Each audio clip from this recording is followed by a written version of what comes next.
KDM, King Deddy Mulyono.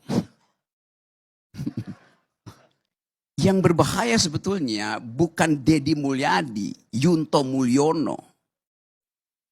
Tetapi penonton Mulyono dan penonton Deddy Mulyadi sama. Ternyata KDM TA, Deddy Mulyadi TA, Gubernur TA, yang kemarin dengan gagah menggusur bangunan milik Jaswita, milik Pemprov sendiri, sekarang harus mengganti rugi 40 miliar dan dia sudah sepakati. 40 miliar bukan uang kecil. Ini apa-apaan? Hah? Daripada menggusur milik sendiri dan mengganti rugi ke orang lain, itu kebodohan yang luar biasa. Orang Pak KDM juga tidak ingin diskusi dengan DPRD, Pak. Disampaikan di media sosial, ngapain diskusi dengan DPRD, bikin lama. Mau diskusi apa lagi? Ngentaskan kemiskinan absolut. Bantu rakyat yang lapar cari makan. Sekolah yang rusak perbaiki. Jalan yang rusak perbaiki.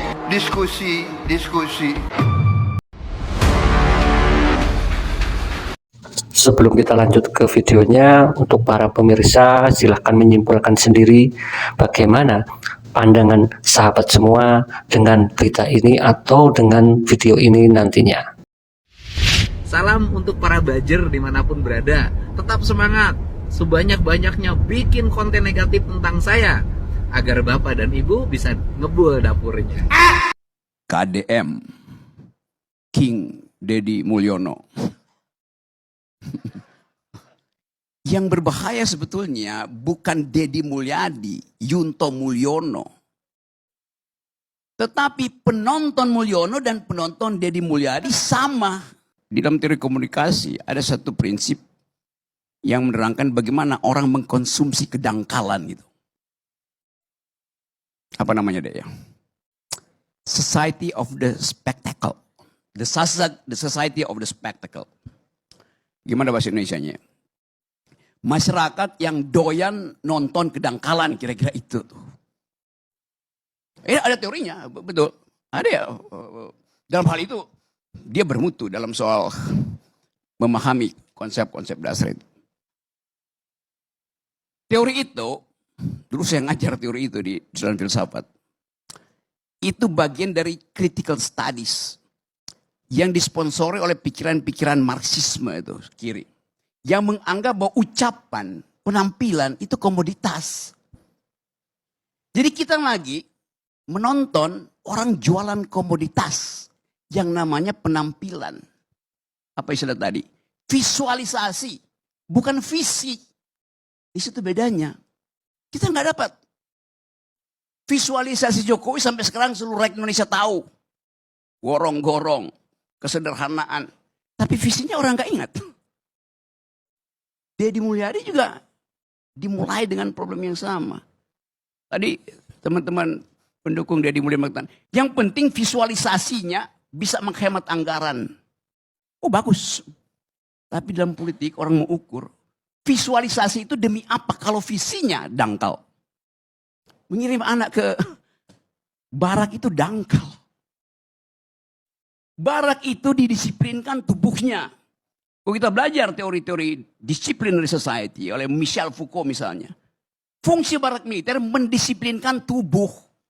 Bukan mengajak orang berpikir. Apa istilahnya deh? The docile body.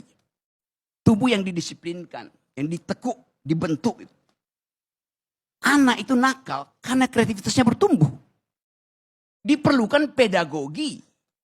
Yang dihasilkan oleh Deddy Mulyadi ada demagogi itu. Kirim ke barak itu. Kenapa enggak Gibran dikirim ke barak?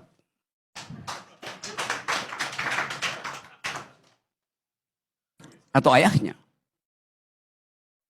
Supaya didisiplinkan tubuhnya itu. Kan pikiran enggak bisa didisiplinkan. Pikiran kita itu dibentuk di dalam usia 5, 7, sampai 13 tahun. Di situ kenakalan itu fungsinya kreatif. Ya tentu aja ada mak yang oh bagus anak gue masukin di situ tuh. Supaya berharap setelah masuk barak langsung dilantik jadi mayor. Lalu dalam 2 bulan jadi letkol. Kan ini dangkal sebetulnya. Saya nggak ada problem dengan itu. Tapi metodenya itu dikonsumsi oleh publik akhirnya. Jadi kita nonton kedangkalan.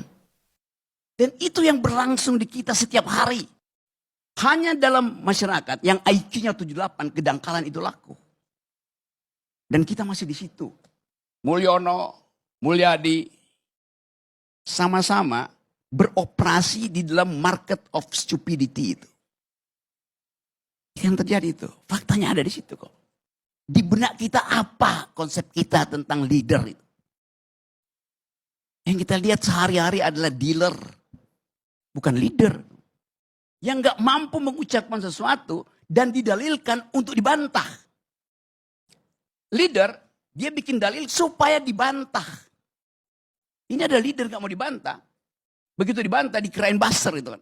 Bagaimana percakapan bisa muncul? Kalau opini publik dikendalikan oleh buzzer itu kan. Silakan beternak kedunguan. Tapi konsumsilah itu untuk dirimu sendiri. Jangan pamerkan ke publik.